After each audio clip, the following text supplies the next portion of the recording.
सभी आपको नमोस्तु निवेदित कर रहे हैं।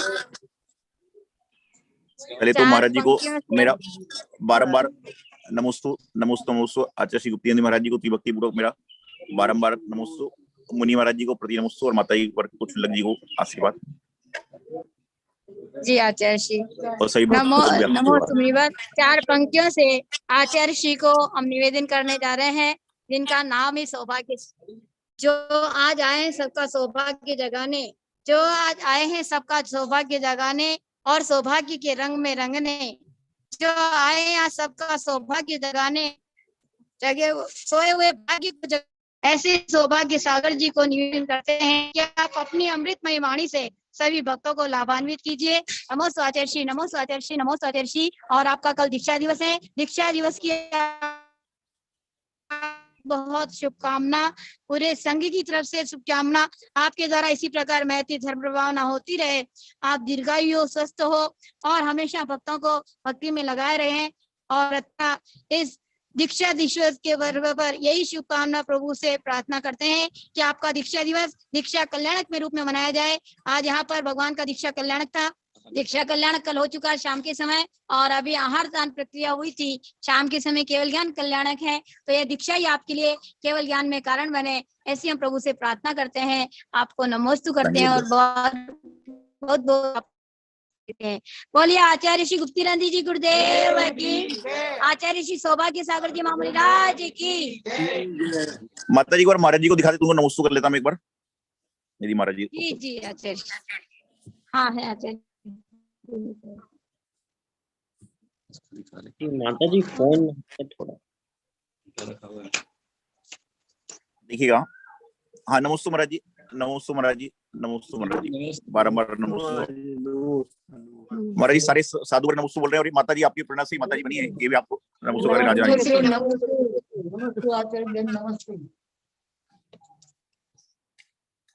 बहुत बढ़िया चलेगा। सबके लिए। अब महाराज के आदेश से प्रारंभ करता हूँ अपनी बात को। ओम नमः, ओम नमः, ओम नमः। नमो अरिहंताड़म, नमो सिद्धाड़म, नमो आईरियाड़म, नमो वैद्यायाड़म, नमो लोई सब्बसाहुड़म। 1000 श्री आदिनाथ भगवान की जय, 1000 श्री चंदा प्रभु भगवान की जय, 1000 श्री शांतिनाथ भगवान की जय, 1000 श्री मुनिसुतनाथ भगवान की जय, चित चमत्कारी चिंतामणि पारसनाथ भगवान की जय, विश्व प्रभु महावीर भगवान की जय, परम पूज्य आचार्य श्री आदिसागर जी महाराज की जय, परम पूज्य आचार्य श्री महावीर कीर्ति महाराज की जय, परम पूज्य आचार्य श्री विमल सागर जी महाराज की जय, परम पूज्य आचार्य श्री स्मृति सागर जी महाराज की जय, परम पूज्य आचार्य गुरु श्री सिद्धांत सागर जी महाराज की जय, आचार्य श्री गुप्ती नंदी महाराज की जय।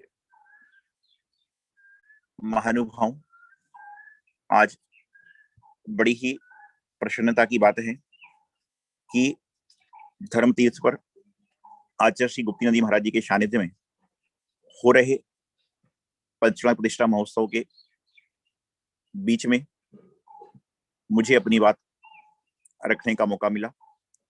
और जो आचार्य श्री गुप्ती नंदी महाराज जी के प्रयास से विश्व शांति अमृत वर्धमान उत्सव चल रहा है, भगवान महावीर स्वामी जी का जन्म कल्याणक महोत्सव आ रहा है, उस हेतु यहाँ पर ये आयोजन महाराज जी के द्वारा कराया जा रहा है। आप सभी जानते हैं कि आचार्य श्री गुप्ती नंदी जी महाराज के द्वारा महाराष्ट्र में नहीं अपितु संपूर्ण भारत में जन जन को धर्म के संस्कार दिए गए। पूजन विधान पाठ कैसे कराना, और जो सबसे बड़ा विधान होता है गणधर बलय विधान, जो दीक्षा के पूर्व दीक्षार्थी करता है, उसकी रचना आचार्य श्री गुप्ती नंदी महाराज जी और उनकी संघ की प्रेरणा से हुई। और उनके अथक प्रयासों से संपूर्ण विश्व में शांति हो, उस हेतु यह वर्धमान महोत्सव चल रहा है। महानुभाव, वर्धमान महोत्सव, आदिनाथ महोत्सव, पारसनाथ महोत्सव, मुनिसुत महोत्सव आदि आदि मनाने की आवश्यकता क्यों पड़ रही है? वैसे उत्सव महोत्सव एक दिन नहीं बल्कि हर रोज होना चाहिए। उत्सव और महोत्सव प्रतिदिन प्रति समय प्रत्येक व्यक्ति को मनाना चाहिए। भगवान महावीर स्वामी का जन्म करना, एक दिन जन्म हुआ, लेकिन उनको हर रोज मनाने का प्रयास करना चाहिए।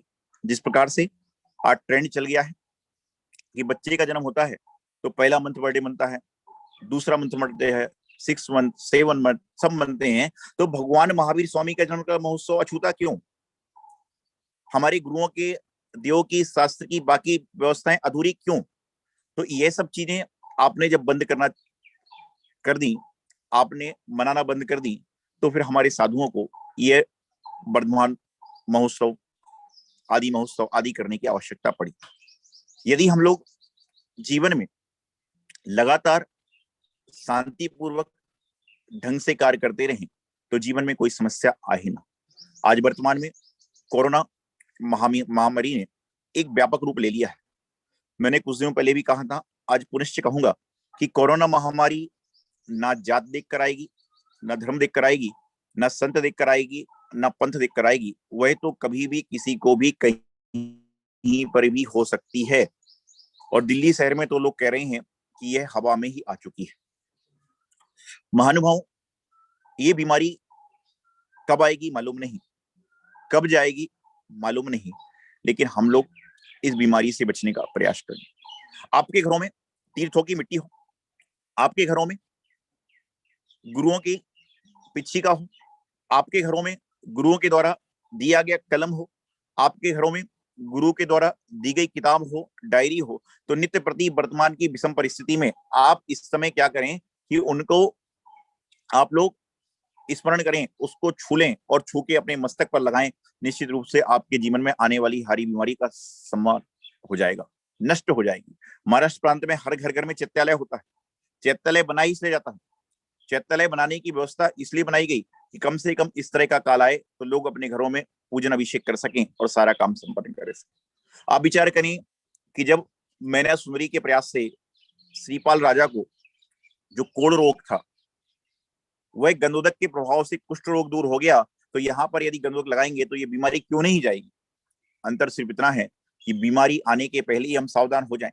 आज आपको बताया जा रहा है कि आप मास्क लगाइए, आप हाथ को धोइए, आप सांस लेने के लिए ऑक्सीजन के सिलेंडर इकट्ठे करना पड़ रहे हैं। और हमारा जैन धर्म, हमारे यहाँ पर जब नमोकार मंत्र का पाठ किया जाता है, नमोकार पढ़ते हैं, तो उसमें बताया गया है कैसे सांस लेना, कैसे श्वास छोड़ना, कैसे अरिहंताड़म बोलना, कैसे सिद्धाड़म बोलना, कैसे आयरियणम बोलना, कैसे उवज्जायणम बोलना और कैसे नमो लोई सब्ब साहुलम बोलना। ये बात हमारे जैन धर्म में आदिनाथ भगवान के समय से चल रही है।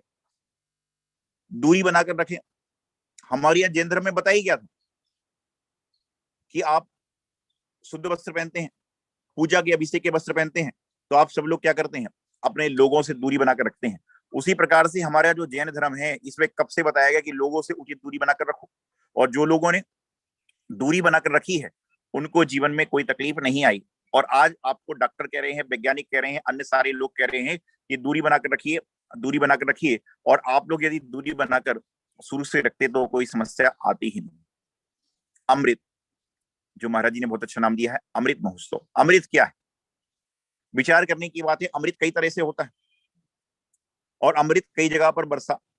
वर्तमान में अमृत की प्राप्ति मुश्किल है, लेकिन वर्तमान में पंचामृत की प्राप्ति बिल्कुल सरल है। अमृत का मिलना दुर्लभ हो सकता है, लेकिन पंचामृत अभिषेक करना और पंचामृत अभिषेक का गंधोक लेना ये बहुत सुलभ हो सकता है। यदि आपको अपने जीवन की पर्याय को सार्थक करना है तो अपने जीवन में चाहे नर हो चाहे नारी हो, उनको अपने जीवन में अभिषेक करके अपने जीवन का कल्याण करना ही चाहिए। 2006 में 2007 में हमारा चतुर्मास औरंगाबाद शहर में हुआ। 2008 में श्री कचनेर जी हुआ, जो हमारे आस्था के केंद्र है। 2006 में अरिहंतगढ़ जब चतुर्मास हुआ तो आचार्य श्री गुप्ती जी महाराज जी के प्रयास से मैं देखता था, काफी प्राचीन बात है, पहला ही बार औरंगाबाद के आसपास आना हुआ था। पहले एक बार आए थे थोड़े समय के लिए, कि वहां पर हर बच्चा हर महिला वर्ग सुबह से अपने हाथों में कलश लेकर भगवान जी के अभिषेक करने पहुंच रहे हैं। हड़कों में चतुर्मास हुआ, वहां पर हमने देखा कि शांतिनाथ भगवान जी का जिन चैत्यालय महाराज जी प्रेरणा से बहुत अच्छी तरह से बना, और वहां पर हर बच्चा बच्चा, महिला, वर्ग, बच्ची, सब भगवान जी का कलश लेकर चल रहे हैं, अभिषेक करने के लिए चल रहे हैं। घरों में चित्रालय होने के बाद में भी सारा का सारा काम संपन्न करते थे। तो मैं आपसे कहना चाहता हूं कि जीवन में आपको अमृत की वर्षा कब होगी पता नहीं, अमृत को आप कब देखोगे पता नहीं, लेकिन पंचामृत अभिषेक करने का अवसर हर नर नारी को जीवन में मिलता है और उसका लाभ उठाकर करना ही चाहिए। और जो लोग अपने जीवन में पंचामृत अभिषेक आदि कर लेते हैं उनके जीवन में कभी भी कोई समस्याएं नहीं आती। भगवान प्रभु जिनेन्द्र देव का पंचवर्ष से अभिषेक करके अपने जीवन का पुण्य अर्जन कर सकते हैं। शास्त्रों में वर्णन आता है कि पहले जब कोई व्यक्ति कहीं दूर देश से व्यापार करने के लिए आते थे तो उस समय सबसे पहली चीज अपने वहां के राजा को भेंट करते थे। पहले प्राचीन काल में सुनते थे गांव आदि में जिनके खेत होते हैं, हो सकता अभी भी हो, वह सबसे पहले फल अनाज लाकर भगवान के चरणों में अर्पित करते थे। क्यों अर्पित करते हैं? क्योंकि अर्पित करने से क्या होगा कि जीवन का सारा काम, खेती बाड़ी अच्छी होगी, सारा का सारा काम अच्छा होगा। तो भगवान महावीर स्वामी के चरणों में आज जो वर्धमान अमृत महोत्सव चल रहा है, आप लोग प्रयास करें कि जब भी, मैं हमेशा एक बात अपने प्रवचनों में कहता हूं कि जब भी आप बाजार में सब्जी लेने के लिए जाएं तो उस समय आपके मन में यदि यह संकल्प विकल्प आ गया, आपके मन में ये व्यवस्था बन गई कि ये जो सब्जी लेने जा रहा हूं, हमारे नगर में कोई मुनि महाराज भी आए हुए हैं, कोई माता जी भी आई हुई हैं, कोई आरिका माता जी, कोई छुल्लक जी आदि आए हुए हैं, उनके आहार के लिए भी मैं 2 फल ले चलूं, 1 किलो सब्जी ले चलूं, तो समझ के चलना कि आपके अंदर आज भी मानवता विद्यमान है, आपके अंदर आज भी मानवता चल रही है। आप जब अपने बच्चे के लिए कॉपी पेन पेंसिल लेने जाते हो, मंगवाते हो, उस समय यदि आपके मन में छोटा सा संकल्प आ जाए कि एक पेन, एक डायरी, एक कॉपी में अपने नगर में विराजमान या जो महाराज जी का जा रहे हैं उनके लिए ले चलें, तो समझ के चलना कि आपके अंदर आज भी मानवता का गुण विद्यमान है, मानवता आपके अंदर निहित है। वर्तमान में चारों ओर महामारी का दौर चल रहा है। रात को सोते समय ये डर डर के आदमी सो रहा है कि पता नहीं कल मुझे बुखार तो नहीं आ जाएगा, पता नहीं कल मुझे खांसी सर्दी तो चालू नहीं हो जाएगी, पता नहीं कल मुझे जुकाम तो नहीं हो जाएगा। वर्तमान काल की व्यवस्था ने ऐसा डरा दिया है लोगों को। पहले लोग कहते थे कि 2020 निकल जाए बहुत अच्छा है, लेकिन वर्तमान में लग रहा है कि 2021 में तो चालू ही नहीं हुआ, 20 दिन नहीं हुए और पूरी तरह त्राही त्राही मचा रखी है। और इस समय मैं देखता हूं यही हमारे जैन संतों को, त्यागी वृत्तियों को और जैन समाज पे ज्यादा कुटाराघात हो रहा है। मैं आप सभी से एक बात कहना चाहता हूं कि वर्तमान की विकट परिस्थिति है और हमारे निकट कोई नहीं है।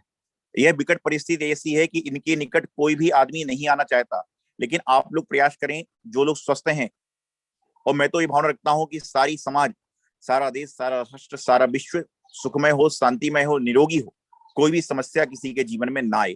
फिर भी आपके आस पड़ोस में जो लोग हैं जो समस्या से ग्रसित हैं, हम प्रयास कर रहे हैं दिल्ली शहर में जितना हो सकता है माध्यम से अन्य अन्य जगहों पर कि भोजन आदि की व्यवस्था करें। आप सभी लोग मेरी बात सुन रहे हैं और महाराज जी की प्रेरणा से महाराष्ट्र के बहुत सारे लोग मेरी बातों को सुन रहे होंगे। ऐसे बहुत सारे लोग हैं जिनको 2006, 7, 8 आदि में मैंने देखा और उसके बाद में आज शायद स्क्रीन के माध्यम से देख रहे होंगे। तो मैं आपसे कहना चाहता हूं कि आपके आस पड़ोस में आपके रिश्तेदार, आपके नातेदार, कोई भी व्यक्ति इस बीमारी से ग्रसित है और इस बीमारी ग्रसित हो से कोई भोजन आदि नहीं बना सकता, तो उनको आप भोजन आदि की सुविधा प्रदान करें, अपने स्वास्थ्य का लाभ लेते हो।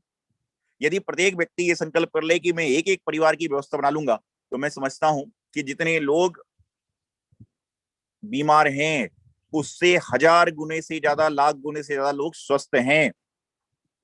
यदि भारत देश में करोड़ों की आबादी है तो लाख लोग ही ग्रस्त हैं, तो करोड़ों लोग स्वस्थ हैं। यदि वह करोड़ लोग स्वच्छता के हिसाब से अपने स्वास्थ्य को ध्यान रखते हुए प्रत्येक रोगी व्यक्ति की सेवा करने का प्रयास करें, तो मैं समझता हूं कि एक दिन कोई भी व्यक्ति रोगी नहीं रहेगा और सारे लोग निरोगी हो जाएंगे।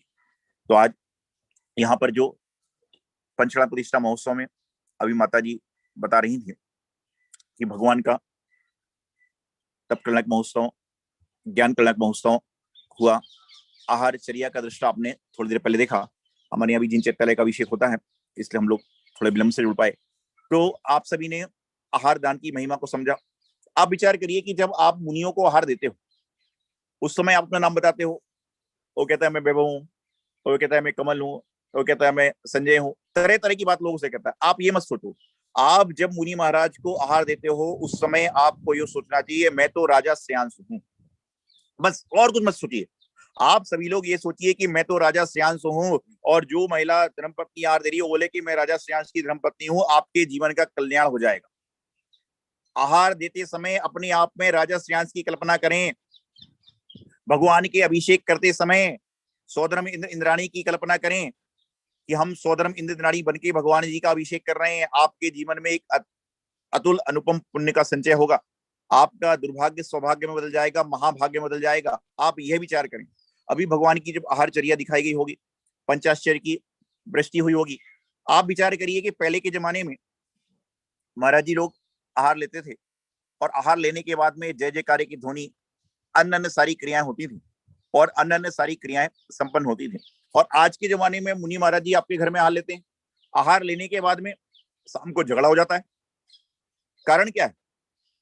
पहले द्रव्य भी शुद्ध था, क्षेत्र भी शुद्ध था, भाव भी शुद्ध था, और काल भी शुद्ध था।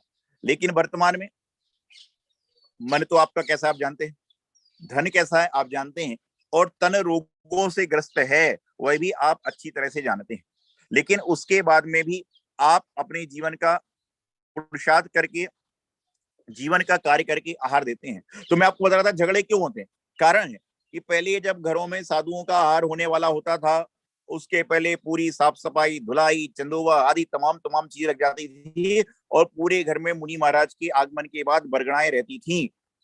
लेकिन वर्तमान में तो जब हम लोग कई बार आहार करने जाते हैं लोगों घर में, आहार के बाद में जो साथ के लोग होते हैं वो तो ग्रस्त हैं। गर्मी के समय में वो कहते हैं भाई फ्रिज का ठंडा पानी निकाल दो, और उस समय यदि मेरी आरती चल रही होती है आहार के बाद में, तो मेरी नजर फ्रिज पर चली जाए तो मैं देखता हूं कि वहां पर आलू उबले फ्रिज में रखे हुए हैं। तो मैंने एक महिला से पूछ लिया कि, मैंने कहा बहन जी ये किस लिए है? बोले महाराज जी आपका आहार तो निरंतराय हो गया, लेकिन इन सबको भोजन भी तो कराना है। आपका आहार तो निरंतराय हो गया, लेकिन बाकी सबको वही भोजन तो कराना है, तो उनके लिए व्यवस्था। आप विचार करिए, मुनि महाराज जी का आहार हो रहा है, और आहार के बाद वहीं पर आप अवच को सेवन कराओगे तो आपके घर में क्या होगा? झगड़े ही तो होंगे, बीमारियों का तो आगमन होगा, क्या होगा? आप जो चीज कभी नहीं खाना चाहिए उसको कम से कम जिस दिन मुनि को आहार दे रहे हैं तो उस दिन संकल्प पूर्वक ना खाएं तो कितना अच्छा रहेगा, और ना खिलाएं। वर्तमान काल में इन सब के बीच में जो मुख्य बात है कि महामारी का दौर प्रबल है।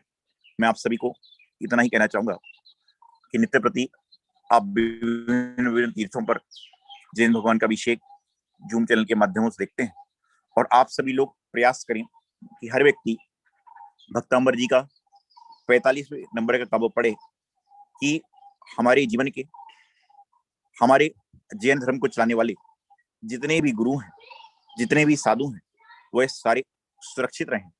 और आप सभी लोग जिन जिन महाराज जियों का संपर्क में हैं, जिनके नाम जाते हैं, उनका नाम विशेष रूप से उच्चारण करें कि हमारे साधु व्रत स्वच्छ रहें, स्वस्थ रहें।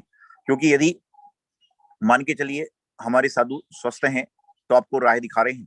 और आज 1 साल पहले जूम को कोई समझता ही नहीं था, लेकिन आज वर्तमान में जूम के माध्यम से पूरा हिंदुस्तान, पूरा संसार जिन धर्म का प्रचार और प्रसार में सम्मिलित होकर सारा काम संपन्न करवा रहा है। जो लोग पहले मंदिर में जाकर अभिषेक भी नहीं देखते थे, वह कम से कम जूम के माध्यम से आज घर घर में बैठकर अभिषेक देख रहे हैं। लेकिन एक बात मैं आपसे कहना चाहूंगा, मैं अभी बोल रहा हूं तो सबको स्क्रीन पर नहीं देख सकता हूं, कि मैं देखता हूं जब हम लोग भी कार्यक्रम कराते हैं सुबह शाम दोपहर में, तो सुबह के समय कई महिलाएं किचन में रोटी बनाती रहती हैं और अपना वीडियो खोल देते हैं। कई भाई चाय पीते रहते हैं और वीडियो खोल लेते हैं। भैया प्रयास करो, कम से कम जिनेंद्र भगवान का जब अभिषेक चल रहा है आधे घंटे 25 मिनट का, आप लोग मंदिर में हो, आपका घर वर्तमान में मंदिर बन चुका है, आप लोग मंदिर के अंदर विद्यमान हो, तो जब मंदिर के अंदर विद्यमान रहते हो तो क्या आप रोटी खाते हो, चाय पीते हो, रोटी बनाते हो? तो कम से कम उतना समय तो बचा लें। और यदि नहीं आवश्यक है, करना जरूरी है, तो कम से कम अपना वीडियो तो ऑफ कर लो। इतना काम तो आपको हर चैनल के माध्यम से करना ही चाहिए, क्योंकि जितना जीवन में आप शुद्धि रखोगे उतना आपके जीवन में विशुद्धि आएगी। और लगातार महाराज जी की प्रेरणा से निरंतर आप सभी लोग विभिन्न विभिन्न साधुओं को सुन रहे हैं, और महाराज जी का हमारे प्रति प्रेम, वात्सल्य, उनका आशीर्वाद है कि समय समय पर हमें जहां भी आवश्यकता पड़ती है वहां पर वह हमें मार्गदर्शन करते हैं, निर्देशन देने का प्रयास करते हैं। और कई बार महाराज जी के चरण सानिध्य में हमें रहने का मौका मिला। सबसे पहले संभवतः सेडवाल में आचार्य श्री सुबल सागर जी महाराज की जब समाधि चल रही थी, उस समय महाराज जी के साथ में गुरुदेव आचार्य सिद्धांत सागर जी महाराज के साथ में मिलना हुआ था। और जब से लगातार महाराज जी के संपर्क में हमें और कई बार मिलना जुलना होता रहता है। और एक बात मुख्य रूप से जो मैंने आचार्य श्री गुप्ती महाराज जी में जानी है, समझी है, कि उन्होंने हर जन जन को संस्कार देने का काम किया, हर व्यक्ति को धर्म मार्ग में लगाने का प्रयास किया। और साधुओं का काम यही होता है कि मानव को मानवता का बोध कराना। साधुओं का काम और कार्य यही होता है कि उसकी प्रतिभा को सामने लाने का प्रयास करना। दिल्ली शहर में भी महाराज जी ने 3 चतुर्मास किए, आसपास भी चतुर्मास महाराज जी के हुए। और मैंने देखा कि महाराज जी ने जो वर्तमान काल में आर्ष मार्ग की परंपरा है, जिसको लोग विश्व आमनाश्री कहते हैं, तो कोई बड़े आश्चर्य की बात नहीं है, उस परंपरा का निर्वाह करते हुए पूरे भारत देश में विचरण किया। मैं भी गुरुवर आचार्य सिद्धांत सागर जी महाराज के आदेश अनुसार और चिंतामणि पार्षद भवन की कितने वालों के कृपा से प्रयास करता हूं कि जहां भी जाता हूं अपनी गुरु परंपरा, आर्ष मार्ग की परंपरा के अनुसार सारे काम समाज की व्यवस्थाओं को लेकर कराने का प्रयास कराता हूं। तो आज आप सभी लोग यहाँ पर जुड़े हैं और विषम परिस्थिति में भी आप स्वस्थ पूर्वक गुरुओं को सुन पा रहे हैं। यह आपके जीवन का बहुत बड़ा पुण्य है। इस पुण्य को महापुण्य बनाएं, इसको पुण्यानुबंधी पुण्य करें, इसको पापानुबंधी पुण्य ना करें, बल्कि पुण्यानुबंधी पुण्य करें, पुण्य से पुण्य को बढ़ाएं। अभी सुबह स्वाध्याय में विषय चल रहा था, कल परसों विषय चल रहा था स्वाध्याय में कि पुण्य और पाप कैसे बढ़ता है। तो मैंने छोटा सा उदाहरण देकर साधुओं को समझाया था कि यदि आपके पिताजी आपके लिए बैंक में 10 लाख रुपए छोड़ गए और यदि आपने उस 10 लाख का 1 करोड़ रुपए जमा कर लिया तो आपने अपने पैसे को बढ़ा लिया। उसी प्रकार से पूर्व जन्म के कर्म से आपको जैन कुल मिली, देव शास्त्र गुरु की पर्याय मिली, स्वस्थ स्वच्छ निरोगी काया मिली, ये आपका पुण्य था। लेकिन इसको आपने और धर्म करके, पूजा पाठ करके, उनकी विधि पूर्वक सारा काम कर लिया तो आपने पुण्य को और बढ़ा लिया। लेकिन पिताजी 10 लाख छोड़ के गए हैं और उसको आपने 1 लाख रुपए कर दिया तो ये आपने नुकसान कर लिया। उसी तरह से आपको पुण्य से ये मनुष्य पर्याय मिली, लेकिन आपने इसको भोगों में, विलासों में, खेल कूद में, अनर्गल बातों में गंवा दिया तो ये आपने क्या किया, पुण्य को पाप में परिवर्तन कर रहे हैं। तो अपने जीवन को पुण्य से पुण्यानुबंध की ओर ले चलें, मानव से महामानव बनने की राह पर चलें, पति से परमात्मा बनने की ओर चलें, नर से नारायण बनने की राह पर चलें। तो आपको क्या करना पड़ेगा कि अपने जीवन में देव शास्त्र का समागम करिए। और वर्तमान काल में महामारी चल रही है, इस समय तो यह समझ में नहीं आता है कि किसके साथ में कब क्या होगा, लेकिन जब होगा तब होगा। लेकिन अभी हम स्वस्थ हैं तो कम से कम ये भावना रखें कि सारे लोग स्वस्थ रहें, सारे लोग निरोगी रहें, सारे संसार के जीव स्वस्थ और निरोगता पूर्वक सारा का सारा जीवन यापन कर सकें। ये भावना आप सभी को भाना चाहिए। और वर्धमान अमृत महोत्सव में नित्य प्रति आप देखते हैं कि महाराज जी के प्रयास से घर बैठे आपको कितने सारे साधुओं के दर्शन मिल सकते हैं, कितने सारे गुरुओं के दर्शन, गुरुओं की वाणी आपको सुनने मिल रही है। तो निश्चित रूप से मैं इतना ही कहूंगा कि आप वर्तमान काल में भी धर्म श्रवण कर पा रहे हैं, ये आपके जीवन का पुण्य है। जहां एक और आदमी ऑक्सीजन के लिए तरस रहा है, दिल्ली जो भारत देश की राजधानी है, यहाँ पर मैं डेली सुन रहा हूँ कि अस्पतालों में ऑक्सीजन की कमी हो गई, अस्पतालों में ऐसा हो गया। और मैं तो एक बात आपसे कहूंगा कि 2020 में प्रकृति ने आपको एक चेतावनी दी थी कि आप लोग सुधर जाइए, आप लोग समझ जाइए। लेकिन उस समय हम साधुओं ने बहुत प्रयास किए, हो सकता है हमारी भी कहीं ना कहीं कमी रही। यदि उस समय हम सब लोगों ने कहीं ना कहीं ये सोचा होता कि आने वाले समय में कोरोना विकराल रूप लेगा, और उस समय हम लोगों ने उसी समय से जब थोड़ा मामला ठीक हुआ था, ऑक्सीजन दवाई, औषधि आदि आदि संग्रह कराना चालू करी होती, या मंदिरों में अस्पताल तरीके से 2-2 कमरे बनवाए होते, तो कम से कम मैं सोचता हूं कि आज हमारी जैन समाज का आदमी जो ऑक्सीजन के लिए घूम रहा है, जैन समाज का आदमी इंजेक्शन के लिए घूम रहा है। एक इंजेक्शन कल मुझे कोई बता रहा था कि जो 1500 रुपए का इंजेक्शन था वह 50,000 रुपए में मेडिकल में नहीं मिल रहा है। यदि हम लोगों ने उस समय 6 महीने इधर उधर की बातें ना करके इस ओर ध्यान दिया होता तो निश्चित रूप से हम लोग लोगों को और सुरक्षित रखने की साधुओं में कर ही रहे हैं। और जितना भी मैं समझता हूँ कि दिगंबर जैन धर्म का आदमी प्रयास करता है, उतना कहीं पर भी नहीं होता। मैं अक्सर एक बात कहता हूँ कि मैंने उस कुल में जन्म लिया, गर्व है मुझे कि मैंने दिगंबर कुल में जन्म लिया, कि जहां पर जैन कुल में जन्म लिया, जहां पर जाने के बाद में आप सड़क पर जाइए, कोई किसी के नाम पर मांग रहा है, कोई किसी के नाम पर मांग रहा है, लेकिन मैंने आज तक और आप सभी ने किसी ने भी आज तक भगवान महावीर स्वामी के नाम पर दे दे, ऐसा भिखारी आपने जिंदगी में ना देखा होगा और ना कभी आपको देखने मिलेगा। तो भगवान महावीर स्वामी के नाम का व्यक्ति मांगने नहीं आएगा, लेकिन जो भगवान महावीर स्वामी के अनुयायी हैं उनको ये प्रयास जरूर करना है कि जो भगवान महावीर स्वामी का नाम के अनुयायी जो है उसको जरूरत है तो उसकी जरूरत की पूर्ति हम लोग करें, जिससे कि उसको भी कभी जीवन में मांगने आदि की जरूरत ना पड़े। तो समय अपनी गति से चल रहा है, तो मैं इस अवसर पे आज आप सभी को यही कहूंगा कि आप सभी लोग सारा का सारा काम संपन्न करें, सारी की सारी क्रियाएं समर्पित करें और सारा का सारा काम संपन्न करके अपना जीवन यापन करें। यही मंगल भावना इति अल्पम। चिंतामणि पारसनाथ भगवान की जय। आचार्य गुरुदेव सिद्धांत सागर जी महाराज की जय। आचार्य श्री गुप्तीनंद जी महाराज की जय। आचार्य श्री सुभाष सागर जी महाराज की जय। नमोस्तु महाराज जी। नमोस्तु आचार्य से। नमोस्तु आचार्य। बहुत ही सुंदर आचार्य सौभाग्य सागर जी ने बहुत ही सुंदर वक्तव्य अपना दिया और आपको बताया कि पुण्य भी 2 प्रकार का है और पाप भी 2 प्रकार का है। एक पुण्य होता है पुण्यानुबंधी पुण्य और दूसरा पुण्य होता है पापानुबंधी पुण्य। ऐसे ही पाप भी 2 प्रकार का है, पापानुबंधी पाप और पुण्यानुबंधी पाप। और आज हमें पाप का उदय आया है, उस पाप के समय में सामूहिक पाप है तभी ये महामारी आई है, विकराल रूप ले रहा है। अभी हमारे आचार्य सौभाग्य सागर जी बहुत ही अच्छा प्रवचन उन्होंने दिया। नाम सौभाग्य सागर है और सौभाग्यवान है। दिल्ली में पिछले लगभग 2011-12 से हमारे समय पर ही उनका दिल्ली में आगमन हुआ था।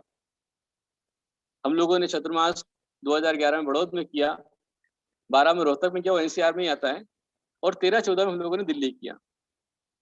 और दिल्ली के वहाँ के वातावरण को देख करके और साथ में ये डिमांड थी कि भाई नमोकार तीर्थ का पंचकर्णक है, मांगेश्वरी का पंचकर्णक है, अंजनगिरी का पंचकर्णक है, इसलिए चलो इस निमित्त से निकलना हो गया।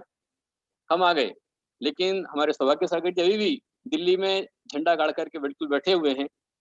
और ये दिल्ली वालों का सौभाग्य है कि वहाँ पर संत ऋषि मिल रहे हैं, उनकी देशना ही जीवन की रक्षा करने वाली है। आज अभी हमारे सौभाग्य सागर जी ने कहा कि यदि ये व्यवस्थाएं जुटाली होती, संग्रहित कर लेती, तो आज हमारा समाज का व्यक्ति मरता नहीं। ये बात बिल्कुल सही है, लेकिन फिर भी जो पहले ही बात दूरी बनाकर रखो।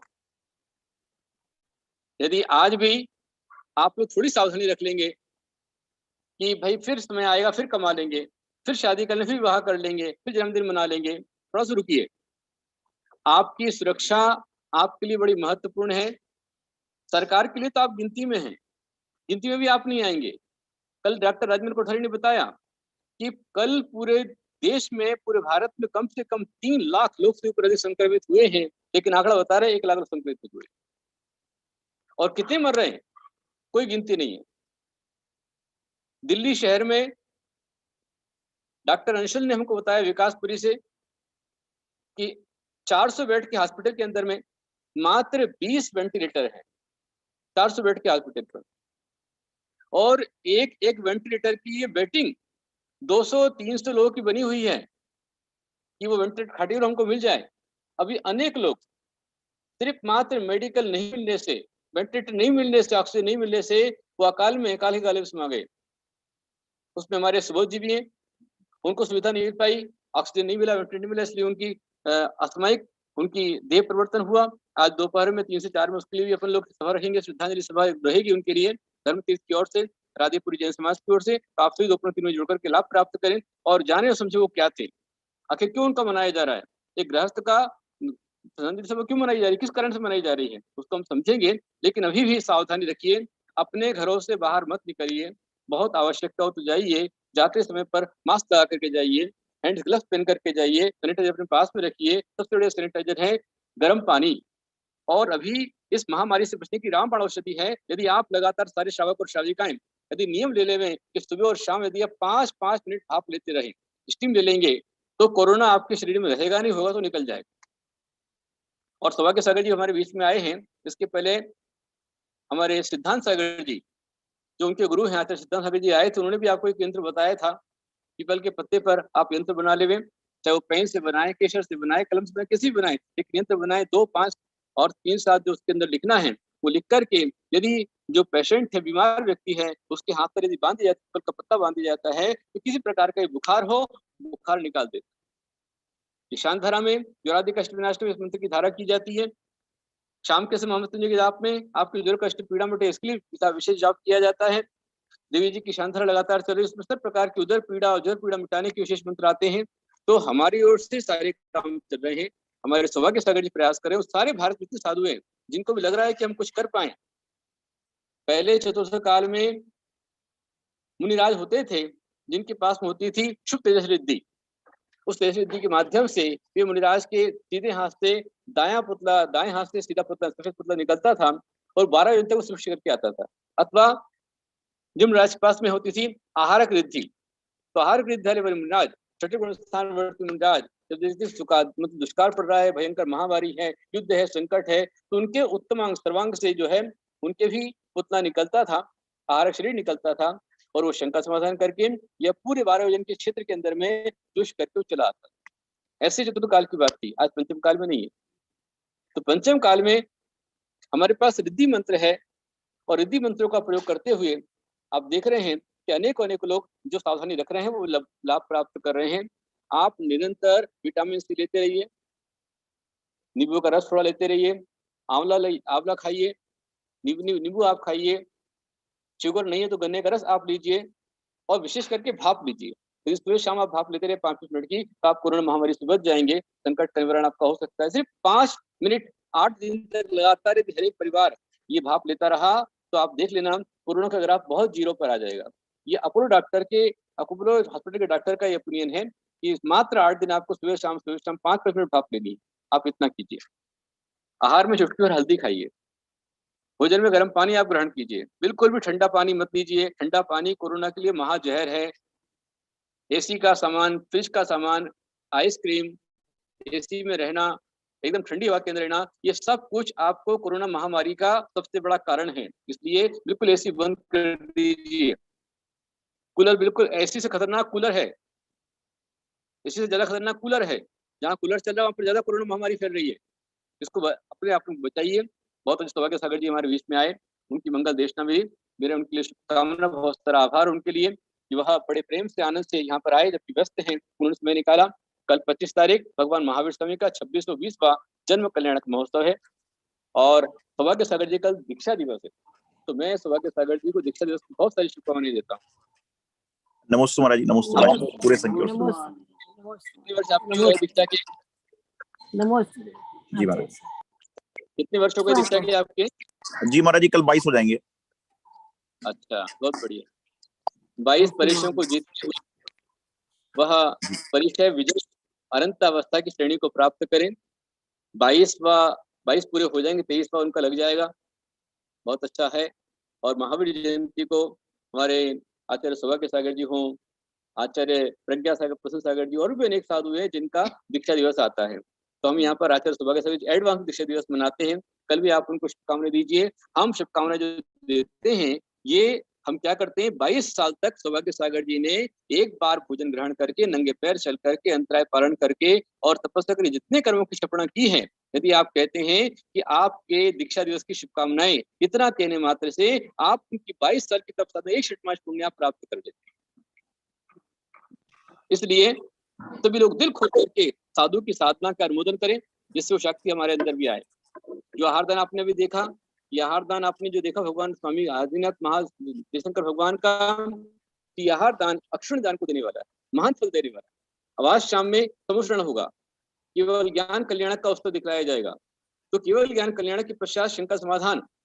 यदि हम यहाँ आज स्थापना निक्षेप से यहाँ बैठते हैं, अभी हमारे सौभाग्य सागर जी ने कहा कि मैं इंद्र हूँ, और यही बात आई है कि इंद्रो हम भूषणार्थक मैं इंद्र हूँ, ये मेरे सारे आभूषण के आभूषण, भावना यदि हमारी बनती है तो आप साक्षात इंद्र ही बनेंगे। आज के समय में राजा श्रेयांश और भगवान आदिनाथ को आहार दे रहे भावना करेंगे तो आप साक्षात श्रेयांश ही बनेंगे, फलदाता आप बनेंगे। सफल होता है। भाग्यवती माता जी हमारे बीच में है, मेरा उनको भी आशीर्वाद है। और महाराज जी उनका भी दीक्षा दिवस कल होता है, और माता जी का भी दीक्षा दिवस कल होता है साथ में हम लोग जी। अच्छा, सौभाग्यवती माता जी, गणनी का सौभाग्यवती माता की दीक्षा दिवस की बहुत सारी शुभकामनाएं हमारी ओर से। माता जी आपको दीक्षा दिवस की बहुत बहुत शुभकामनाएं। आचार्य सौभाग्य सागर जी, गणनी का सौभाग्यवती माता जी, और जिन जिनका भी कल दीक्षा दिवस है या दीक्षा होने वाली है, उन सबको एडवांस में हमारी ओर से दीक्षा दिवस की शुभकामनाएं उनके लिए। कल ब्रह्मशरण नंदा दीदी, उनकी भी दीक्षा सुबह 8 बजे होने वाली, सुबह 8 बजे जन्म शरीर की आईडी पर आचार्य गुरुदेव भगवान के हाथों से कल उनकी दीक्षा होने वाली है, तो आप वो दीक्षा को देखें। और आचार्य विशुद्ध सागर जी, आचार्य वैराग्यानंद जी, अनुभव सागर जी, ये सभी कल दीक्षाएं दे रहे हैं। तो जहां हो रही है, जहां लाइव मिल जाए, देखने का लाभ प्राप्त कीजिए। और कल सुबह ठीक 6 बजे आप यहाँ पर मोक्ष कल्याण का दृश्य देखने को तैयार रहें। सुबह 6 से लेकर के 6:30 पौने 7 तक में मोक्ष कल्याण का दृश्य होगा। भगवान का सहस्त्र नाम सुबह सुबह ही किया जाएगा, महामृत्युंजय विधान किया जाएगा, शांतरा भगवान का जन्माभिषेक देखने को मिलेगा आपको। महावीर स्वामी का जन्माभिषेक कैसे किया था तो आप देखने को तैयार हैं। और उसके पश्चात वैज्ञानिक धर्माचार्य गुरुदेव का मंगल उद्बोधन आपको वैज्ञानिक उपदेश प्राप्त होगा, उसका आप लेने को तैयार है। आचार्य गुरुदेव का महावीर जयंती पर, जन्म कल्याणक पर विशेष उपदेश सुबह 9 बजे रहेगा। उसके पहले महामृत्युंजय विधान कल संपूर्ण देश के, क्योंकि 13 तिथि है, भगवान महावीर का जन्मोत्सव है, जन्म कल्याणक है, उनका शासन चल रहा है, उनके शासन के उपलक्ष्य में यहाँ पर जन्मोत्सव के उपलक्ष्य में महामृत्युंजय विधान किया जाएगा संपूर्ण परिवारों द्वारा। जिन जिनके नाम आए मैं उनको आशीर्वाद देता हूँ। शांतिलाल गांधी पलटन उनका नाम आया हुआ है, डॉक्टर देवेंद्र शाह परिवार उनका नाम आया हुआ है, अमित सुनील जैन परिवार हैदराबाद बाराबंकी से आपका नाम विधान के लिए आया हुआ है, और अभिषेक पवन पाटिल जी का नाम आया हुआ है। सबको हमारा बहुत सारा आशीर्वाद। बोलो अहिंसा में सनातन जय हिंद।